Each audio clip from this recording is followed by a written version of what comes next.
विजयपुर उपचुनाव में नेता प्रतिपक्ष उमंग सिंघार ने एक बड़ा खुलासा किया है। सिंघार ने कहा कि बीजेपी ने उन्हें 50 करोड़ और मंत्री बनने का ऑफर दिया था, लेकिन उन्होंने मना कर दिया। सिंघार के इस आरोप के बाद अब सूबे का सियासी पारा काफी बढ़ गया है। देखिए खास रिपोर्ट। नेता प्रतिपक्ष उमंग सिंघार का बड़ा खुलासा। सिंघार का आरोप, बीजेपी ने मुझे दिया 50 करोड़ और मंत्री पद का ऑफर। विजयपुर उपचुनाव को लेकर सिंघार की दहाड़। सिंघार के आरोपों से गरमाई एमपी की सियासत। अपने बयानों को लेकर सियासत का पारा बढ़ा देने वाले कांग्रेस नेता प्रतिपक्ष उमंग सिंघार ने ग्वालियर में अपने खुलासे से एक बार फिर सियासत गरमा दी है। विजयपुर विधानसभा उपचुनाव के लिए ग्वालियर पहुंचे नेता प्रतिपक्ष उमंग सिंघार ने बड़ा आरोप लगाया है। सिंघार ने कहा कि साल 2020 में कांग्रेस की सत्ता परिवर्तन के समय भाजपा ने मुझे भी 50 करोड़ रुपए का ऑफर दिया था और कहा था कि 50 करोड़ ले लो और कैबिनेट मंत्री बन जाओ, लेकिन मैं बिका नहीं। देखिए, मैं आपसे यही कहना चाहता हूँ कि वैसे तो मुझे भी ऑफर आया था कि 50 करोड़ रुपए ले लो, आप कैबिनेट मिनिस्टर बन जाओ, तो मैं नहीं बिका।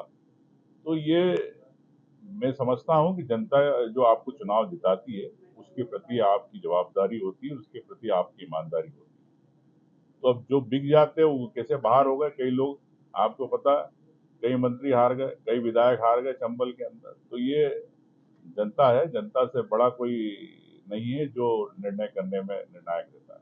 नेता प्रतिपक्ष सिंघार ने सीएम मोहन यादव को लेकर भी जुबानी तीर चलाए और कई गंभीर सवाल खड़े किए।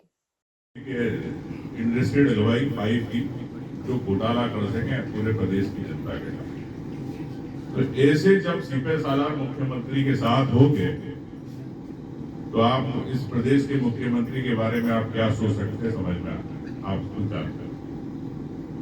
तो हमने तो भी मुख्यमंत्री जी को मोहन यादव बोलना चालू किया है, क्योंकि मौन रहते हो।